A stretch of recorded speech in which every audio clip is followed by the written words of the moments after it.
The Bell at Black Hollow. The villagers of Darswell never ventured near Black Hollow after dusk. It wasn't just the way the mist hung low like a living thing, or the fact that compasses spun wildly within its bounds. It was the sound. A bell. A single, somber toll echoing from within the hollow, though no one had ever seen a bell tower there. Clara didn't believe in such tales. An archivist from the city, she had come to Darswell to catalog the relics of its past, her mind wired for facts, not folklore. She found the stories quaint, useful only as cultural color for her documentation. When she asked about Black Hollow, the innkeeper, a stiff elderly man named Edwin, clamped his lips shut. "Stay out of it," he muttered. "The bell rings for the marked." Clara had scoffed. Marked for what? Edwin only stared at her, and she gave up asking. But curiosity, as ever, was her compass. She asked the local children. They were more open than the adults, eager to impress. One girl, Miriam, drew her a map in crayon, giggling as she whispered, "You have to hear the bell for it to find you." That night, Clara followed the child's scrawled directions into the mist-wrapped hollow, the sky dimming with every step. The air shifted as if she were passing into another place entirely, quieter, heavier, watching.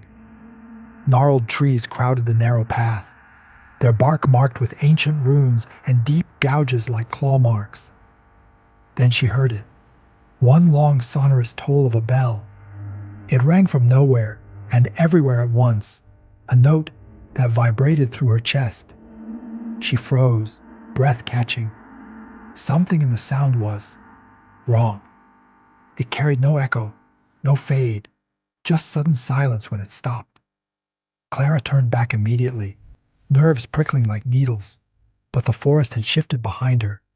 The path was gone, replaced by undergrowth and thick, choking fog.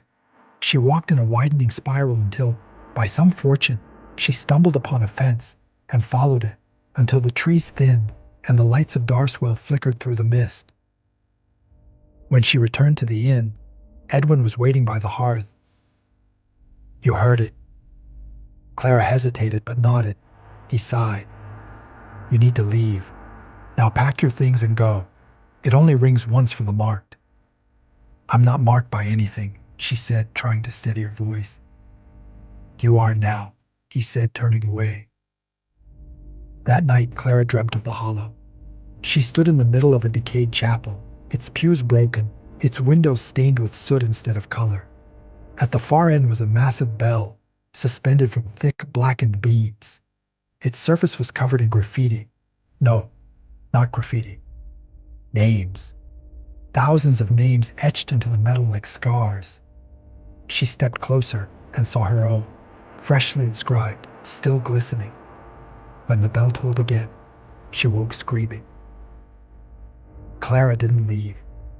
Her logical mind rebelled against the fear, needing explanation. She scoured local archives and found references to an old monastery that once stood in Black Hollow. Founded in the 1300s, it had been condemned for heresy. Something about a forbidden bell, cast not from metal, but from something darker. The monks had called it Vox Ultima, the last voice. It was said to speak the names of the damned. According to the old writings, once the bell called your name, your soul began to unravel. The villagers had sealed the hole and sworn to keep the knowledge buried. But knowledge doesn't stay buried. Clara read until her hands shook, every story ending the same way. Hallucinations, madness, and then disappearance. The marked always vanished. It began with shadows. At first, Clara saw them in her periphery, flashes of black shapes that darted out of view. Then they lingered, long-limbed silhouettes, too tall, too thin, watching from corners. The dreams worsened. In them, the bell no longer waited in the chapel. It stood in a room silent and massive, dripping with what she hoped was water, and the names on it multiplied. Each day, Clara felt a little less herself. She forgot things, basic things. She'd find cuts on her hands with no memory of injury. Her voice began to change in recordings, slower, deeper, like something was speaking through her. She decided to record herself sleeping. The first 2 nights were uneventful. On the third, she watched in horror as, at 3:33 a.m., she sat up, eyes open, mouth moving. No sound came from the video, but the expression on her face was not her own. Her lips formed one word, again and again. Listen. Then she lay back down and smiled. Clara ran. She didn't tell Edwin or anyone else. She got on the first bus out of Darswell, clutching her satchel like a lifeline. But the bell followed. At the halfway point, the bus passed through a tunnel. Inside, the lights flickered, and then the bell tolled. Once, deep, low, and final. When the bus emerged into daylight, Clara was gone. Her seat was empty. Her satchel remained. Inside was a recorder, still running.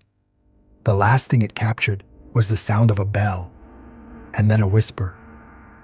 You heard it. You're next. Afterward, Darswell no longer appears on most maps. Tourists who stumble across it find a quaint village and a nervous population. When asked about Black Hollow, no one speaks. The path is overgrown. The mist never lifts.